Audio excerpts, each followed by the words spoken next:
አንድ ወጣት ጠዋት ከእንቅልፉ ሲነቃ በጣም ተደስቷል። በዚያች ምሽት ሕይወቱ ለዘላለም እንደሚለወጥ ያውቃል። በተመሳሳይ መልኩ አንዲት ቆንጆ ወጣት እንዲሁ ምሽቱን በጉጉት ትጠብቃለች። ለእሷም የሆነ ልዩ ነገር ሊከሰት ነው። ሁለቱም ለቀናቸው ሲዘጋጁ፣ ወጣቱ ቀጠሯቸው ላይ በሰዓቱ እንድትገኝ ሜሴጅ ይልካል። ወጣቷ መኪናዋን ለማስነሳት ትንሽ ብትቸገርም ቢሮዋ ለመድረስ በጊዜ ትነሳለች። ወጣቱ ደግሞ ወደ ሥራ ሲሄድ እናቱ ጋር ቪዲዮ ኮል ያወራል። እናቱ ልጇ በዚያች ምሽት ሊያጭ በመሆኑ በጣም ተደስታለች። የእጮኛነት ቀለበቱን በማንሳት ልትረዳው ብትፈልግም እሱ ግን ራሱ እንደሚያነሳው ይነግራታል። ወጣቷም እናቷ ጋር ቪዲዮ ኮል ታወራለች። እናቷ የወንድ ጓደኛዋ ግንኙነታቸውን አቋርጦባት ይሆን ብላ ትጨነቃለች እንጂ እንደማያጫት ተጠራጥራለች። ወጣቷ ግን እንደምትታጭ እርግጠኛ ናት።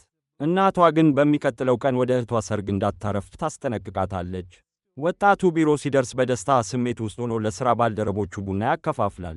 ባልደረባው ሁሉም ነገር ቀላል እንደሆነ እንዲወስድ ይመክረዋልና ዕድለኛ ሰው እንደሆነ ይነግረዋል። እሱ ራሱ ትክክለኛዋን ልጅ ለማግኘት እየተቸገረ ነው። ወጣቷም ቢሮዋ ውስጥ ከባልደረባዋ ጋር ታወራለች። የሥራ ባልደረባዋ የሴት ጓደኛዋ ለ3 ወራት ብቻ ከተገናኙ በኋላ የጋብቻ ጥያቄ ሊያቀርብላት መሆኑ አስገርሟታል። ማንም ሰው የሴት ጓደኛዋን ፍቅረኛ አለማወቁ ቤተሰቧን ጨምሮ እንዲሁ አስገርሟታል። ወጣቷ ይህ ሁሉ ዕድል እንደሆነና ሊሆን የታሰበ ነገር እንደሆነ ትናገራለች። ወጣቷ ከእህቷ ካሪና እናቷ ጋር ወደ ሰርግ ልብስ መደብር ሄዳ ለእህቷ መጪ ሰርግ ትክክለኛውን ልብስ ትመርጣለች። የወንድ ጓደኛዋን ስም ኪፕ እንደሆነ ትገልጻለች እና ኪፕም የእህቷን ሰርግ እንደሚካፈል ታሳውቃለች። ካሪ ታሪክ ያላት የውሸት ፍቅረኛሞች ስለነበሯት እህቷን ለማመን ትቸገራለች። እሷ ግን ኪፕ እውነት እንደሆነና ወደ ሰርጉ እንደሚመጣ ታረጋግጥላታለች። ወጣቱ የእጮኛነት ቀለበቱን ለማንሳት ይሄዳልና ለዚያች ምሽት በጣም ጓጉቷል። እናቱም ትመጣለችና ለሚያደርገው ነገር ደስታ ታሳያለች። የቀለበቱን ማስቀመጫ ምርጫ እንዲቀየር ትጠይቃለች። ልጇም የእጮኛነት ንግግሩን አዘጋጅቶ እንደሆነ ትጠይቃለች። ለእናቱ ጥያቄ አረንጓዴ መብራት ሲሰጥ የእጮኛነት ንግግሩን በፊቷ እንዲደግመው ትጠይቀዋለች። ምሽቱ ይደርሳልና ሁለቱም ወጣትና ወጣቷ ወደ አካባቢያዊ ባር ቤኒጋንስ ወደሚባል ቦታ ይሄዳሉ። አዲስ ዓመት እየቀረበ ስለሆነ ወጣቱ ቤኒጋንስ ላይ የአዲስ ዓመት ብሩች ማድረጋቸው የቤተሰቡ ባህል እንደሆነ ይገልጻል። ወጣቱ በሚቀጥለው ቀን ለተወሰነ ጊዜ ከከተማ እንደሚወጣና ለወጣቷ በጊዜ እንደሚመለስ ይናገራል። በእውነቱ ሁለቱም ወጣትና ወጣቷ ሙሉ በሙሉ ከተለያዩ ሰዎች ጋር እየተገናኙ ነው። ወጣቱ ከአንድ ኢንፍሉዌንሰር ጋር ነው የተገናኘው። ወጣቷ የወንድ ጓደኛዋን ቱክስ እንደመረጠች ከመናገሯ በፊት ኪፕ ሊለያት እንደሆነ ትሰማለች። ይህን ስትሰማ ታዝናለች፣ ምክንያቱም ኪፕ የንጋባ ጥያቄ ሊያቀርብላት እንደጋበዛት አስባ ነበር። የወጣቷ ስም ማርጎት ነው፣ እሱም ኪፕ። ከእሷ ጋር በመለያየቱ ከመጠን በላይ ምላሽ መስጠት ትጀምራለች።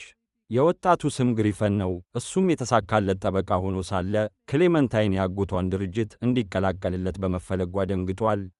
ማርጎትም መጠጧን በኪፕ ፊት ላይ ትረጫለች። ግሪፈንና ክሌመንታይን ሁለቱም በአቅራቢያቸው ሆነው እየተመለከቷቸው ነበር። ግሪፈን ለክሌመንታይን ሊያቀርብ የእጮኛነት ቀለበቱን ያወጣል እና በሚያምን ንግግሩ ከመቀጠሉ በፊት ክሌመንታይን ጣልቃ ገብታ አዎ ትላለች። ንግግሩን ለነገው የአዲስ ዓመት ፓርቲያቸው እንዲያስቀምጠውም ትነግረዋለች። ስትወጣ ቆማ ለነበረችው ማርጎት የተወሰነ ገንዘብ ሰጥታ ታክሲዋን ትወስድባታለች። ግሪፈን ከማርጎት ጋር ይጋጫልና እሷም የጋብቻ ጥያቄ ጋር የተያዘ አይነት ክርክር እንደነበራት ይገነዘባል። ግሪፈን ከእንቅልፉ ሲነቃ ክሌመንታይን ቤቱ ውስጥ አገኛት። እሱ ለሱ ትልቅ ትርጉም ያለውን ነገር በማበላሸቷ ይቅርታ ትጠይቀዋለች። ግሪፈን አሁንም ክሌመንታይን የፈለገችውን እንደሚያስብና ክሌመንታይን ፓርቲ ላይ ለሚኖረው ፕሮፖዛል ዝግጁ መሆኑን ይናገራል። በማግስቱ ጠዋት ማርጎት ሥራንና ማንንም ከመገናኘት ለመራቅ ትሞክራለች። እናቷ ትደውላለችና ከኪፕ ጋር ተለያይተው ሊሆን ይችላል ብላ ትጨነቃለች። ወደ እህቷ ሰርግ በሰዓቱ እንድትገኝና ልብስ ከመደብሩ እንድታነሳም ታስታውሳታለች። ግሪፈን ጓደኞቹን በመታጠቢያ ቤት ያገኛቸዋል እና ጓደኞቹ የግሪፈንን ማጨት ሙሉ በሙሉ ማሰላሰል አልቻሉም። ጓደኞቹ በሙሉ ለግሪፈን ቶስት ያነሳሉ፣ ይህም በጣም እንዲስክር ያደርገዋል። ታክሲ ያስይዘውም ወደ ቤት ይልኩታል። ማርጎት ሳሎን ውስጥ ከባልደረባዋ ጋር ናት እና አሁንም ኪፕ ከእሷ ጋር መለያየቱን መርሳት አልቻለችም። ባልደረባዋ በኪፕ ድርጊት ተናዳለችና ማርጎትም ትጨነቃለች፣ ምክንያቱም በሰርጉ ላይ አብሯት የሚሄድ ሰው የላትም። ባልደረባዋ ለሰርጉ አንድ የአካባቢው ሰው መርጠው ሰውየውን ኪፕ አስመስሎ ማቅረብ እንዳለባቸው ወሰነች። ግሪፈን ወደ ቤት ይመለሳልና አሁንም ሃንጎቨር አለበት። ለመተኛት ይሄዳልና አሁንም ጥሩ ስሜት ስላልተሰማው ከመተኛቱ በፊት ገላ ለመታጠብ ይወስናል። ማርጎት ወደ ቤት ትመለሳለችና ቤቷን ትንሽ እንደተመሰቃቀለ ታያለች። መታጠቢያ ቤቷን እርጥብ ሆኖ አግኝታ የበለጠ ተደናገረች። ለመተኛት ወስና ግሪፈንን ታገኘዋለች። ማርጎት መጮህ ትጀምራለች፣ ምክንያቱም ግሪፈን ለእሷ ሙሉ በሙሉ እንግዳ ሰው ነውና ለፖሊስ ለመደወል ትሞክራለች። ለፖሊስ ለመደወል ስትቃረብ ማርጎት ግሪፈንን ሙሉ በሙሉ ምንም ጉዳት የሌለው ሆኖ አግኝታ ስልኩን ዘጋችው። ግሪፈን ማርጎትን የሆነ ቦታ እንዳያት ያምናል እና በቬጋስ እንዳጋጠማት ያስታውሳል። አንድ ሰው የበር ደውል ይደውላል እና ማርጎት ማን እንደሆነ ለመፈተሽ ትሄዳለችና እሱም ኪፕ ነበር። በሚገርም ሁኔታ ኪፕ ከግሪፈን ጋር ይገናኛሉ። ጉዳዩን የበለጠ ለማባባስ ማርጎት ኪፕ እንዲቀና ለማድረግ ከግሪፈን ጋር በኪፕ ፊት ለፊት ትስመዋለች። የተናደደው ኪፕ ግሪፈንን ካስፈራራ በኋላ ይወጣል። ማርጎት ስለ ሙሉ ሁኔታው ከነገረችው በኋላ ግሪፈን ወደ እህቷ ሰርግ አብሯት እንዲሄድ ትማጸነዋለች። ግሪፈን ወደ ካሪ ሰርግ ለመሄድ ተስማምቷልና ማርጎት ከዚህ በላይ ደስተኛ ሆነች። ግሪፈን ኪፕ እንደሆነና ኮንትራክተር ሆኖ እንደሚሰራ እንዲያስመስል ትነግረዋለች። የኪፕን ሱፍ ለግሪፈን ትሰጣለች እና የራሷን የጥርስ ብሩሽም እንዲጠቀምበት ትፈቅድለታለች። ግሪፈን ማርጎት አሁንም የአልኮል ተጽዕኖ ላይ ስለሆነች እሱ መንዳት እንዳለበት ይመክራል። ግሪፈን ስለ ፍቅረኛውና በዚያ ምሽት እንዴት የምጋባ ጥያቄ እንደሚያቀርብላት ይነግራታል። የተከፈተ መስኮት ታገኛለችና ግሪፈን መስበር እንደሌለባት እንደ ስርቆት እንደሚቆጠርም ይነግራታል። ሌላ የተሻለ አማራጭ እንደሌለ በማወቅ ግሪፈን እሱ ሰብሮ ገብቶ ልብሱን ማምጣት እንዳለበት ይጠቁማል። ያደርገዋል እና የበር ደውሉ ሲጮህ ሁለቱም ይሮጣሉ። መኪናቸውን ለማስነሳት ይሞክራሉ፣ ነገር ግን በዚህ ጊዜ መኪናው ይበላሻል። ማርጎት መላው ሰርግ ሊበላሽ መሆኑን ታማርራለች። ነገር ግን ግሪፈን ሁለት ፍቅረኛሞች አብረው እንዲሆኑ የታሰቡ ከሆነ ምንም ነገር ሊበላሽ እንደማይችል ይነግራታል። ማርጎት የሚያልፍ የፈረስ ጋሪ ታያለች እና ወደ እሱ ለመግባት ትሮጣለች። በጋሪው ውስጥ አንድ አዛውንት ባልና ሚስት ተቀምጠዋልና ማርጎት ወደ ስፍራው እንዲወስዷት ትጠይቃለች። ባልና ሚስቱ በደስታ ጥያቄዋን ይቀበላሉ። ጊዜ ለማሳለፍ ግሪፈን ባልና ሚስቱን ወዴት እየሄዱ እንደሆነ ይጠይቃል። ባልና ሚስቱ 58ኛ ዓመታቸውን እያከበሩ እንደሆነ ይመልሳሉ። አዛውንቱ የሕይወታቸውን ፍቅር በማናተን ካርኔሽን ሮዝ ኮት ለብሳ እንዳገኛት ይናገራሉ። ታሪካቸውን ይቀጥላሉና ሕይወት በሲኒማ አቅራቢያ እንዳመጣቻቸውና ፊልሙ ሲያልቅ ቀጠሮ እንደጠየቃት ይናገራሉ። እንግዳ እንደሆነች ስላሰበች አልተቀበለችምና የስልክ ቁጥሯን ለመስጠትም ፈቃደኛ አልነበረችም። ዕድል በምግብ ቤት እርስ በርስ አቀራርቧቸዋልና ሁለቱም በኋላ ላይ ለማምለጥ ወሰኑ እና ከዚያም ጊዜ ጀምሮ አብረው ናቸው። ባልና ሚስቱ ሊያከብሩት ወደ ተዘጋጁበት ምግብ ቤት ሲደርሱ አሮጊት ሴትየዋ የሚያምር ሮዝ ኮቷን ለማርጎት ሰጥታ አጽናፈ ሰማይ ስጦታ ሲሰጥ ማንኛውም ሰው እምቢ ማለት እንደሌለበት ተናገረች። አሮጊት ሴትየዋ በድብቅ ማርጎት ግሪፈን ጥሩ ሰው እንደሚመስል ትነግራታለች። ሁለቱም በመጨረሻ ከ2 ሰዓታት በኋላ ወደ መድረሻቸው ይደርሳሉ። ማርጎት ግሪፈንን ለቤተሰቡ አባላት ታስተዋውቀዋለች። ካሪ ማርጎት ሰርጓን ልታበላሽ ቀርባ ስለነበር ተበሳጭታለች። ይህ በእንዲህ እንዳለ ግሪፈን ከማርጎት ቤተሰብ ጋርና ከካሪ ባሊውን ከተዘጋጀው ብራያን ጋር የተስማማ ይመስላል። የማርጎት የሥራ ባልደረባዋም ትደርሳለች እና ግሪፈን ኪፕ እንደሆነ በማሰብ ከማርጎት ጋር በመለያየቱ ግሪፈንን በጥፊ ትመታለች። ነገሮች ከመባባሳቸው በፊት ማርጎት ገብታ ኪፕ ይቅርታ እንደጠየቃትና ሁሉም ነገር አሁን ጥሩ እንደሆነ ትናገራለች። ሰርጉ ሊጀመር ነው እና ካሪ በምትወደው አባቷ ወደ መድረኩ ስትወሰድ መብራቶች ይጠፋሉ። የሆቴሉ ሥራ አስኪያጅ መታ የኤሌክትሪክ መስመሮች እየቀዘቀዙ እንደሆነ እና መብራቶች ብዙም ሳይቆይ እንደሚመለስ ትናገራለች። ሁሉም ሰው ኪፕ ኮንትራክተር እንደሆነ ስለሚያውቅ ግሪፈን እንዲረዳቸው ሁሉም እሱን ሲመለከቱ ይደነግጣል። ግሪፈን ብልህ አእምሮውን በመጠቀም ብርቱካን እንደ ሻማ የመጠቀም ሐሳብ ያመጣል። አንድ ጊዜ ስህተት የነበረበትን ሼፍ እንደተከላከለ ይነግራታል እና ሼፉ ከብርቱካን ሻማ እንዴት እንደሚሠራ አስተማረው። ብርቱካኖቹ ክፍሉን በጥሩ ብርሃን ለመሙላት በቂ ናቸው እና ካሪና ባለቤቷ ሲሳሳሙ መብራቶች ይመለሳሉ። ግሪፈን የሰርጉ አዳኝ ሆኖ በመገኘቱ በሁሉም ሰው ተወዳጅ ሆኗል። ክሌመንታይን ግሪፈንን ትደውልለታለች እና የት እንዳለ ትጠይቃለች።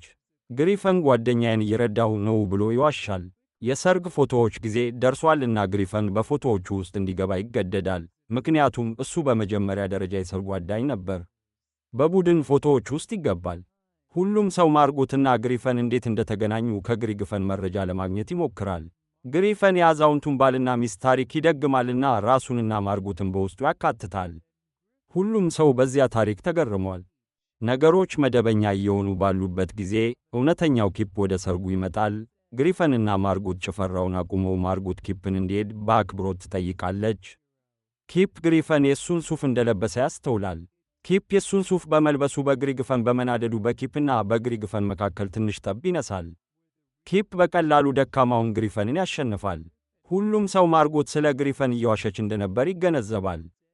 ክሌመንታይን ግሪፈን በመዘግየቱ ተበሳጭታለች፣ ነገር ግን ክርክሩን ትተዋለች፣ ምክንያቱም ግሪፈን በጥቂት ጊዜያት ውስጥ ጥያቄውን ሊያቀርብላት ነው። ካሪ አበባዋን ልትወረውር ስትዘጋጅ ኪፕ አቁሞ ለማርጎት የሆነ ነገር ለመናገር ይጠይቃል።